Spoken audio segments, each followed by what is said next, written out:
Assalamualaikum warahmatullahi wabarakatuh. Hello everybody, how are you? Di masa pandemi COVID-19 ini, kita betul-betul harus selalu sehat. Maka daripada itu, wajib bagi kita semuanya untuk menjaga kesehatan dimanapun kita berada. Mudah-mudahan kalian semua tetap diberikan kesehatan oleh Allah Subhanahu wa Ta'ala. Nah, untuk mata kuliah bahasa Inggris, pertemuan yang kedua, kita masih membahas mengenai part of speak.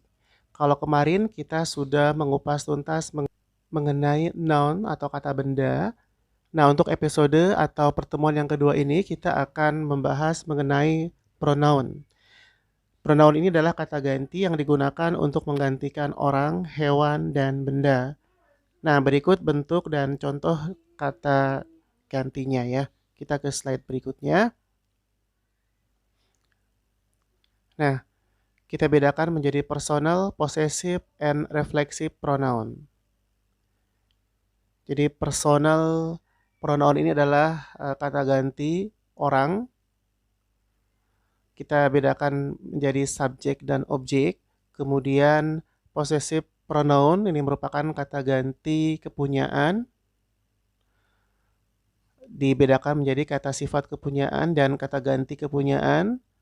Sementara reflexive pronoun atau kata ganti refleksif. Nah, ini contohnya myself, yourself, dan lain sebagainya. Nah, di tabel ini diberikan beberapa contoh ya. Misalnya untuk personal pronoun atau kata ganti orang. Sebagai subjeknya di sini I. Sebagai objeknya adalah me. Kemudian untuk kata ganti kepunyaan, nah dibedakan menjadi dua bagian. Yang pertama kata sifat kepunyaan, my. Sementara untuk kata ganti kepunyaannya adalah mine. Nah, untuk kata ganti refleksifnya adalah myself.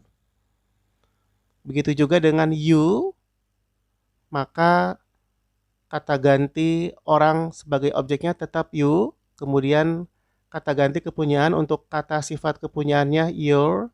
Untuk kata ganti kepunyaannya yours. Dan kata ganti refleksifnya yourself. Sampai dengan it. Nah, kalau kita ambil contoh dari beberapa kata ganti tersebut ya. Misalnya, I go with him to her house. Atau misalnya, he visit our home. Oke, kita coba tuliskan di sini ya. Nanti kita identifikasi. Misalnya, I go with him to her house. Nah, kalau kita identifikasi dari contoh kalimat yang pertama, ada beberapa yang termasuk pronoun. Yang pertama adalah I. I ini adalah kata ganti orang sebagai subjek. Kemudian yang kedua adalah him. Ini ya. Nah, him ini adalah kata ganti orang sebagai objek ya. Kita lihat di sini. Nah, subjeknya he, objeknya adalah him. To her house. Nah, kemudian berikutnya adalah her. To her house, ke rumahnya, rumah milik dia. Rumah milik dia kepunyaan perempuan ya. Nah, berarti ini termasuk pronoun atau kata ganti kepunyaan ya, kata ganti kepunyaan atau kata sifat kepunyaan untuk dia perempuan. Ini ya. Di mana subjeknya adalah she. Ini contohnya ya. Contoh berikutnya, misalnya jika ada kalimat yang paling sederhana, misalnya he visits our home misalnya. Ya, dia berkunjung ke rumah kita atau dia mengunjungi rumah kita. Kalau kita identifikasi ini ada dua ya pronoun. Yang pertama adalah he. He ini sebagai kata ganti orang, sebagai subjek ya. Dia laki-laki. Kemudian our home. Nah, ini our ini adalah kata ganti kepunyaan untuk kata sifat kepunyaan. Ini ya, our ya. Gampang ya mengidentifikasi macam-macam pronoun. Baik. Kita ke slide berikutnya. Nah, berikutnya kita akan belajar mengenai demonstrative pronoun. Ada beberapa macam demonstrative pronoun atau kata ganti penunjuk ya. Yang pertama adalah this, digunakan untuk benda dekat tunggal. Yang kedua ada des, digunakan untuk benda dekat jamak. Kemudian that, digunakan untuk benda jauh tunggal. Dan those, digunakan untuk benda jauh jamak. Nah, untuk this artinya adalah ini. Digunakan untuk benda dekat tunggal.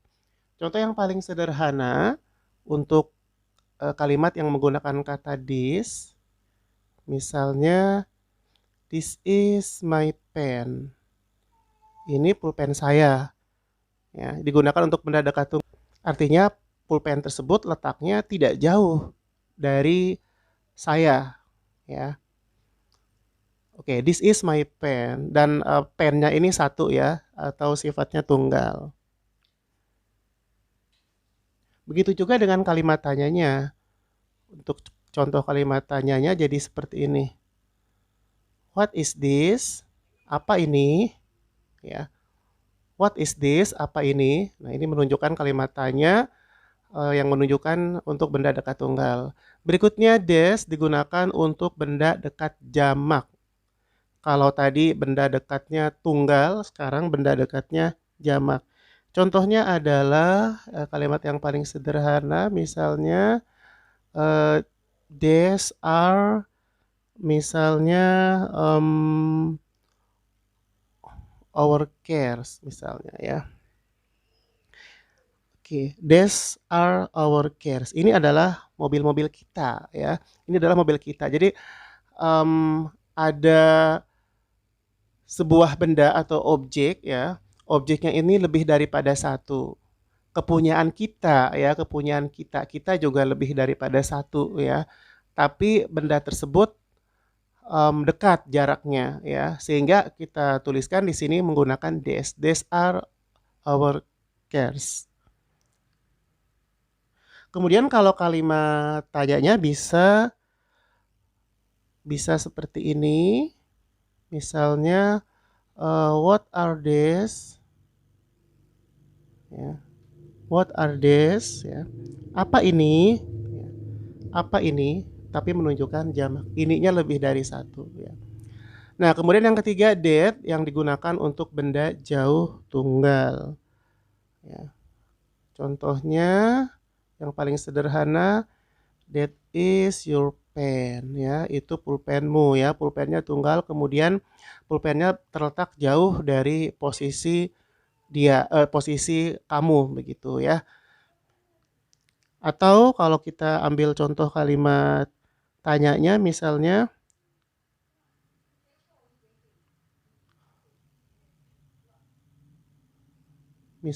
what is that? Ya, apa itu? Ya. Ini untuk kalimat tanyanya ya. Berikutnya those yang digunakan untuk benda jauh jamak ya. Those ini artinya adalah itu. Ya, sama dengan that artinya itu, hanya saja kalau that untuk tunggal, kalau those untuk jamak. Contohnya those are our care. Ya, ini untuk digunakan untuk benda jauh jamak ya. Those are our care. Artinya itu adalah mobil-mobil kita ya. Nah, kalau untuk kalimat tanyanya bisa menggunakan kata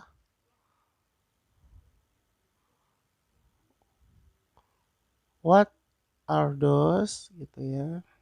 Apa itu? Ini ya merupakan demonstratif pronoun atau kata ganti penunjuk. Sampai sini paham ya? untuk beberapa contoh mengenai kata ganti penunjuk. Jika sudah paham, kita lanjutkan ke slide berikutnya. Kita akan belajar mengenai indefinite pronouns atau kata ganti benda tak tentu ya.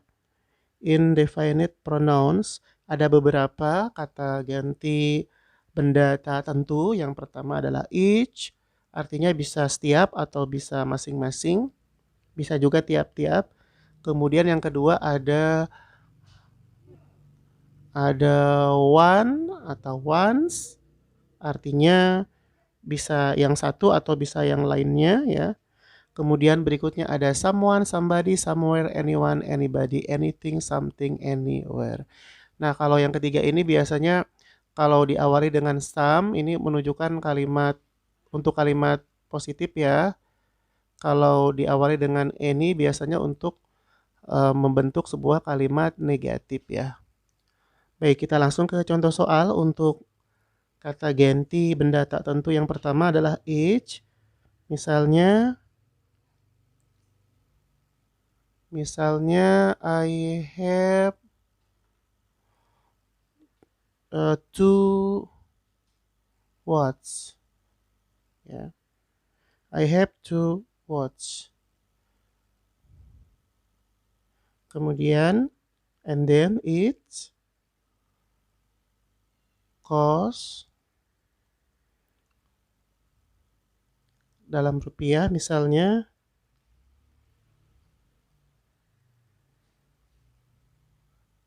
10 million rupiah. Ya. 10 million rupiah. Artinya saya punya 2 jam tangan ya. I have two watch. Masing-masing seharga 10 juta rupiah. Ya, jadi masing-masing jam tangan tersebut harganya 10 juta rupiah ya. Nah, ini kita bisa menggunakan kata ganti benda tak tentunya yaitu each. Ya, kita bisa menggunakan each. Oke. Then one once. For the example,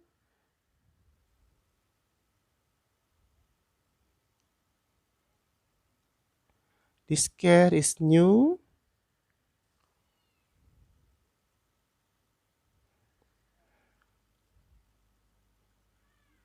But that one is old ya. Artinya mobil ini baru tapi yang satu ini atau yang satu itu sudah tua ya atau sudah lama. This car is new but that one is old. Nah, ini menggunakan kata ganti benda tak tentunya yaitu one. One. Kalau tadi yang pertama each. Oke. And then untuk kata ganti benda tak tentu someone, somebody, somewhere, something ini biasanya untuk digunakan untuk membentuk kalimat positif, sementara anyone, anybody, anywhere biasanya digunakan untuk membuat sebuah kalimat negatif. For the example, I left it somewhere. Ini kalimat positif ya, sehingga kita bisa menggunakan somewhere. Nah, untuk kalimat negatifnya, misalnya I didn't go anywhere. I didn't go anywhere. Ini bisa dibedakan ya. Nah, yang pertama untuk membuat kalimat positif, kita bisa menggunakan somewhere. Yang kedua, untuk membuat kalimat negatif, kita bisa gunakan anywhere. Nah, itu adalah untuk perbedaannya. Berikutnya kita ke interrogative pronouns atau kata ganti penanya. Ada beberapa kata ganti penanya yang digunakan atau yang sering digunakan. Yang pertama adalah who, whom, whose, what. Nah, kita coba ambil contoh. Misalnya yang pertama adalah who. artinya siapa. Ini menanyakan orang sebagai subjek. Contohnya, who teach you English? Ya. Who teach you English? Siapa yang mengajarkanmu bahasa Inggris? Ya. Nah, ini merupakan kata ganti penanya. Yang pertama yang artinya adalah who atau siapa, menanyakan orang sebagai subjek.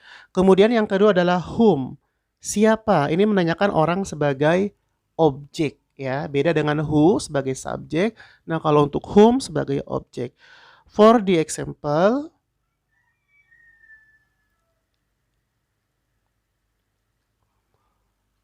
whom does she love? Whom does she love? Siapa yang dia cinta? Siapa yang dia cinta? Siapa di sini menunjukkan objek. Jadi kita bisa menggunakan who, bukan whom. And then, whose. Kepunyaan siapa? For the example,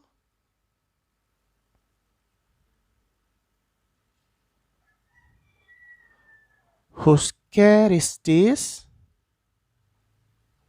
Whose car is this? Mobil siapa ini? Ini menunjukkan kepunyaan ya. Oke, then what? Apa? Bisa menanyakan nama, benda, apalagi pekerjaan bisa, maupun jabatan ya, boleh. Oke, yang paling sering kita dengar sehari-hari, contoh penggunaan kata what? What is your name? Siapa nama kamu? Oke, ini merupakan interrogative pronoun. Berikutnya kita ke interrogative pronoun yang kelima. Kita ke slide berikutnya. Yang kelima ada kata which. Artinya adalah yang mana. Biasanya ini menunjukkan pilihan ya. Which ini contohnya seperti ini. Which do you prefer?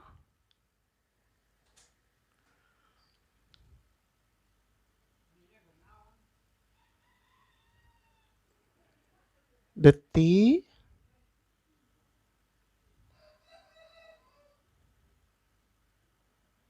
or the coffee? Ini menunjukkan pilihan ya. Jadi bisa juga kalau kita artikan yang mana yang kamu lebih suka ya. Mana yang lebih kamu suka, teh atau kopi. Ini untuk prefer. And then where. Where di sini artinya di mana atau bisa juga kemana. For the example yang paling sederhana, contohnya adalah where do you go? Ya, kemana kamu pergi? Where do you go? Kita bisa menggunakan kata where, bukan which, but where. And then when. When artinya kapan. For the example, when can you visit? Oke, kapan kamu bisa berkunjung? Ini bisa kita pergunakan kata when. And then why. Why artinya adalah mengapa atau kenapa. Kata yang paling umum digunakan, contoh dalam kalimat sehari-hari di kalangan remaja misalnya ya. Why do you love me? Mengapa kamu mencintaiku? Silahkan dijawab sendiri ya. And then how. Artinya adalah bagaimana atau bisa juga dengan apa. For the example, how does he teach you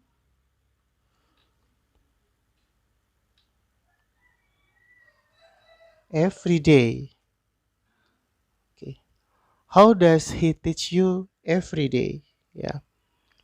Tadi how bisa diartikan bagaimana atau dengan apa ya. Bagaimana dia mengajar kamu setiap hari? Kita bisa menggunakan kata how. Oke, sampai di sini sudah paham ya? Kita lanjutkan ke slide berikutnya. Kita ke kata ganti penghubung atau relative pronouns.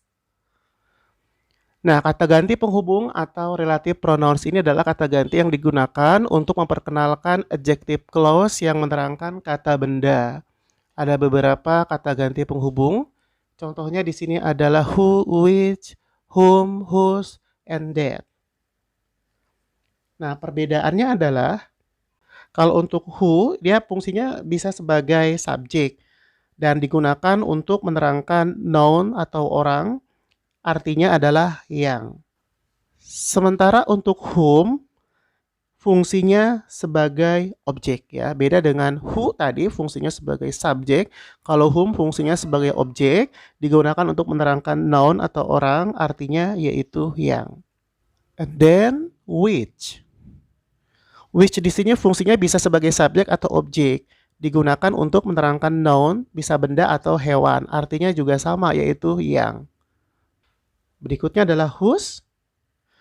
Whose fungsinya sebagai kepunyaan, digunakan untuk menerangkan noun atau orang, artinya yang. Dan terakhir adalah that, fungsinya bisa sebagai subjek atau objek, digunakan untuk menerangkan noun, bisa orang, benda, dan hewan, artinya adalah yang. For the example, number 1, untuk who,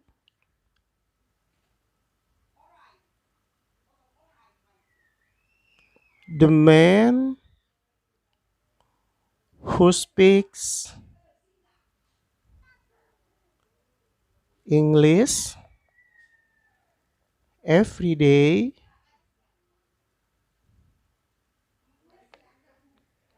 is my grandfather.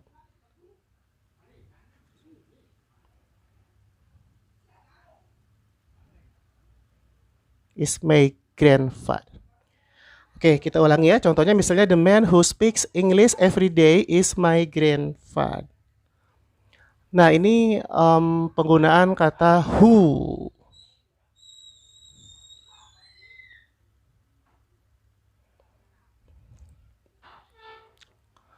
Jadi orang yang berbicara bahasa Inggris setiap hari itu adalah kakek saya gitu ya.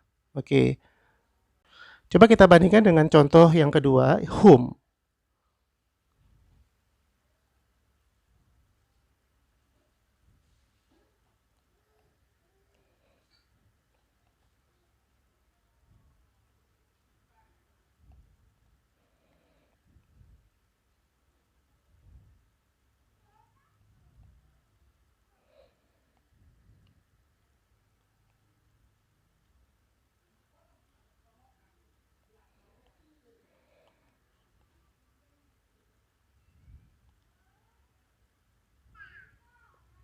Oke, the woman whom you kissed last night is my sister.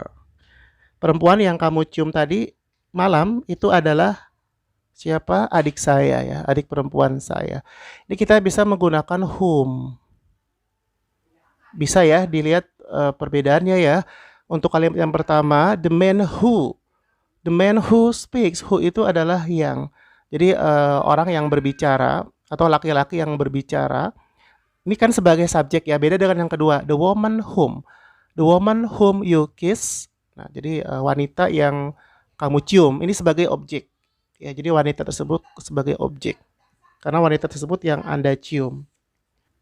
Oke, cukup ya? Oke, atau mau satu lagi ya? Oke, kita satu lagi deh. Contoh yang ketiga.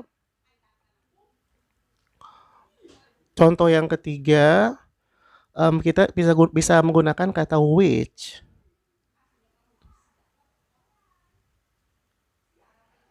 Contohnya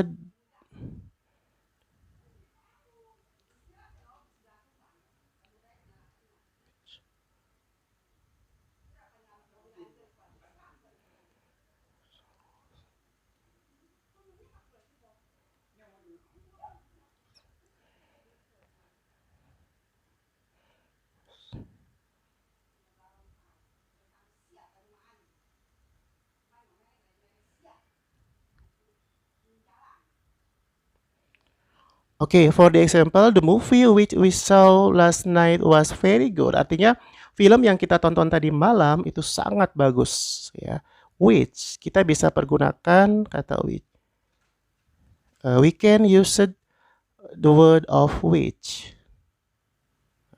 Ya, which. Oke, sampai di sini cukup paham ya. Ini mengenai relative pronoun atau kata ganti penghubung. Mudah-mudahan bisa dipahami.